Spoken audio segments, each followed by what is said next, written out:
In the early 2000s, there was a string of execution-style murders in a large Midwestern city. The cases were never solved. At the time, the media reported that the police had no suspects, and the victims were all gay black men. They were mostly middle-class professionals, some of them with a wife and children at home. The victims had one other thing in common. They were all members of the same social circle, a social circle that included a young, fast-rising political star. In reality, the police did have a suspect. The problem for them was, the suspect was the fast-rising young political star. The young politician had very powerful people behind him who were clearing the path for him to run for the highest office in the land. The politician was never charged, let alone questioned by the police, and the media chose never to speak about it again. If the mainstream media aren't going to do their job and report on the news, then we're going to have to do it for them. Before we dive in, subscribe to the channel if you haven't already, and join the People's Voice Locals community to support the channel and gain access to exclusive and uncensored news and views. Barack Obama was selected to be the president by the globalist elite, so it should come as no surprise that the mainstream media have been protecting him and covering up his scandals throughout his entire career. As a result, Obama was allowed to be the fakest president in history, with a media that fawned over his every word, with only the occasional dropped hint regarding the truth about the president's double life. New this morning, another magazine cover causing some controversy. This one is about President Obama after he announced his public support for same-sex marriage last week. Here's the picture on the cover of Newsweek this week. Eyewitness News reporter Nicole Estefan joins us live in the newsroom now with more on the controversy. Good morning. Newsweek's latest cover set to hit stands in about a week, and no doubt it will spawn some conversation here. Declares Barack Obama as, quote, the first gay president. Obama's face is pictured looking skyward, complete with a rainbow halo. The accompanying article analyzes the president's backing of gay marriage. But in 2023, there are enough people in the world who have woken up to the truth about the globalist elites, and now they are demanding the whole truth and nothing but the truth. You know, in 2008, it became really clear that Barack Obama had been having sex with men and smoking crack. And a guy came forward, Larry Sinclair, and said, I'll sign an affidavit. And he did. I'll take a lie detector. And he did. I smoked crack with Barack Obama and had sex with him. Well, that was obviously true. Nobody reported it, not because they were squeamish about sex or drugs, but because the Obama campaign said anyone who reports on this gets no access to the Obama campaign. Back in 2008, Larry Sinclair said that he had no desire to come forward and talk about the sordid activities he got up to with Obama and other Chicago men in the early 2000s. But he felt he simply had to warn the world about this man who was running for president. Why? Because the rest of the gay men in Obama's close-knit circle group had begun dying in very suspicious circumstances. On November 6, 1999, after picking me up at the hotel in Gurnee, and this is significant, Mr. Mutani used his cell phone to make a call. That call was made to then Illinois State Senator Barack Obama to set up an introduction between myself and Senator Obama. Upon arriving at the bar and exiting the limo, Senator Obama was standing next to Mr. Mutani, and I was introduced to Senator Obama by name. Later that evening in a bar which I believe was called Alibis, and I state believe because I have failed so far to get Citigroup to provide the credit card receipts that has the actual name. I mentioned I could use a line or two to wake up. Senator Obama asked me if I was referring to coke, and I stated I was. After stating I was, Obama stated he could purchase cocaine for me and then made a telephone call. This too is significant, from a cell phone to a presently unknown individual, during which Senator Obama arranged the cocaine purchase. Senator Obama and I then departed the bar in my limousine and proceeded to an unknown location where Senator Obama exited the limousine with $250, which was provided to him by me. Returned a short while later with an 8-ball of cocaine, which he gave to me. I did ingest a couple of lines of cocaine, and shortly thereafter, Senator Obama produced a glass cylinder pipe and packet of crack cocaine from his pocket. Obama then smoked the crack cocaine. I performed fellatio on Senator Obama in the limousine during the time Senator Obama was smoking crack cocaine, after which I had the driver take me to my hotel, the Comfort Suites, Gurnee, Illinois. The following day, November 7th, 1999, Senator Obama appeared at my hotel room, unannounced, uninvited, where we again ingested cocaine and I again performed fellatio on Senator Obama. In late September to early October 2007, I received a call from a male who identified himself as a Mr. Young, stating he was calling in regards to calls I had made to the Obama campaign.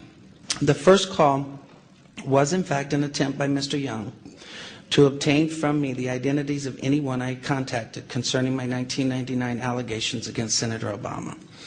The first call shocked me in that this Mr. Young asked me why I had not asked Senator Obama to disclose the sexual encounters I had with Mr. Obama in 1999. I was shocked as I had never mentioned to the campaign or anyone working for the campaign any sexual encounters, as my call was prompted by drug allegations only. In mid to late October 2007, I received a second call from this Mr. Young, at which time I clearly became aware that this individual was personally involved with Senator Obama rather than just an employee of his campaign. The tone of the conversation had a sexual nature. Mr. Young did not once advise me how he obtained my phone number, which by this time had now changed to a Delaware number. In late October 2007, I received a text message from the gentleman identified as Mr. Young, in which he stated he was intimately involved with Senator Obama and that Obama was discussing with him and his pastor how to publicly acknowledge Senator Obama's drug use in 1999, and that Obama wanted to be sure I had not discussed the sexual encounters or drug incidents with any media at that time. In mid to late November 2007, in another text message from Mr. Young, he advised me that Senator Obama will publicly correct his statement as to the last time he used drugs, and I did not need to concern myself with publicly disclosing it myself. The last contact I had with Mr. Young was in early December 2007, when he made it clear to me that Senator Obama had no intentions of publicly acknowledging his 1999 use of crack cocaine, and that Mr. Young was in fact doing nothing more than milking information from me for Senator Obama's use. I later learned that A. Donald Young, the choir director of Reverend Wright's Trinity United Church of Christ, Obama's now former church, and who was openly homosexual, learned that he was murdered on December 23rd of 2007. Obama was a member of Jeremiah Wright's Trinity Church for 20 years. Wright was briefly the subject of controversy in 2008 when ABC News revealed his anti-American sermons included instructions for black Americans to stop singing God Bless America and start singing God Damn America. Let's face it isn't hard to imagine Barack Obama singing God Damn America with one hand on his heart while making eyes with homosexual men.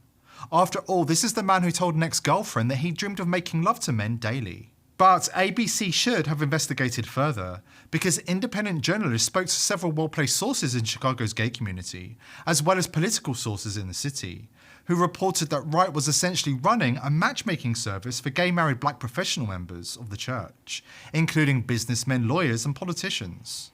By all accounts, the young Barack Obama had a very active social life. The kind of social life that he and his elite handlers didn't want America knowing about when he was running for president in 2008.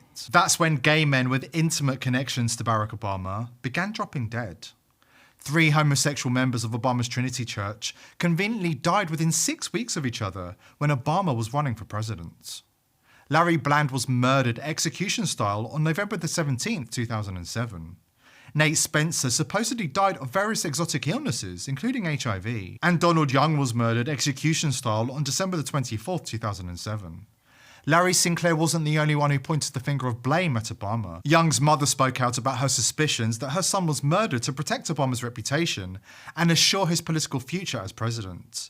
But she was quickly silenced by the establishment. But it gets even worse. The charges laid against Obama don't stop at sex, drugs, and murder. It appears the liberal golden boy, handpicked by the elite, became even darker as he gained more power. After this quick break, we'll reveal exactly why Obama was the perfect compromise candidate for the globalist elite. But first, an important word from our sponsor. MyPillow's range of products are all designed to give you the very best night's sleep of your life every damn night. No more waking up with a stiff neck. The MyPillow cooling technology will also help keep you cool the whole night through. It truly is the longest lasting and best pillow you'll ever own. And Mike Lindell is giving viewers of The People's Voice huge discounts on all of the awesome MyPillow products in his store. Visit mypillow.com/TPV and use promo code TPV at the checkout. Purchasing these American-made products helps support our show. And as a thank you, you'll also receive a free gift by using the promo code TPV. Visit mypillow.com/TPV now or call 1-800-923-1845 and use promo code TPV. That's 1-800-923-1845 and promo code TPV to get your free gift and to take advantage of the massive discount. There is more than enough evidence to suggest that Obama, who was handpicked by the globalist elite to serve as US president, is not the kind of man who should be left in the same room with young children. Let's review what we know. WikiLeaks emails reveal that Obama spent a fortune ordering so-called hot dogs to the White House for a private party during his presidency. I think Obama spent about $65,000 of the taxpayers' money flying in pizza dogs from Chicago for a private party at the White House not long ago. Assuming you're using the same channels. Stratfor employee Fred Burton wrote in an email posted to WikiLeaks' The Global Intelligence Files, which is very strange considering outside food is not allowed to be brought into the White House.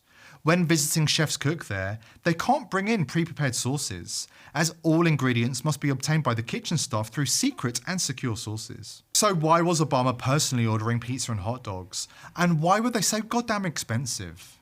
According to the FBI, pizza is code word for young girls, hot dogs for young boys, and they don't come cheap. Democrats and the mainstream media worked overtime on damage limitation after Obama was exposed ordering items on the FBI's list of paedophile code words. As you may have guessed, there are no publicly available images or information about this hot dog and pizza party. Should we be surprised? This is the man who, in one of his last acts as president, took the opportunity to remove 500,000 paedophiles from background check databases. The People's Voice busted open the Obama story months ago, exposing the former president's hidden Pizzagate connections. The viral report caused a scandal, with liberal news outlets threatening us with fact checks and blacklisting us on social media networks. But we held strong and stood behind our reporting. Why? Because it's important. As a consequence, a series of whistleblowers from politics and entertainment have come forward with information and evidence linking many of the most powerful figures in America, including Obama, to the worst crimes imaginable. Crimes against our children. The globalist elite get off in hiding in plain sight, which is the only way to understand why Obama also publicly exchanged a children's friendship bracelet with a paedophilia-themed pizza charm on it with the then Vice President Joe Biden. According to the mainstream media, two men sharing a bracelet, which was later confirmed by the FBI to contain paedophilia symbols, is completely normal. They also claim that Biden's daughter Ashley's teenage diary, which outs her father as a predatory paedophile, is nothing to get hot and bothered about. For years, the Obamas were granted a free pass by the press, who considered them to be an untouchable golden couple. During this period, the Obamas were doing their worst from within the White House, dividing the nation and selling America out to the global elite. But the tide has turned, and we are determined to expose the Obamas as the frauds and criminals they are. Now, the Obamas are cleaning house, attempting to cover their tracks as independent investigators continue to expose their crimes and cover-ups. Here at the People's Voice, we are determined to continue exposing the crimes of the elite, but we need your help. Subscribe to the channel, spread this video far and wide to wake as many people up as possible, and join the People's Voice Locals community to gain access to exclusive and uncensored news and views. I hope to see you there.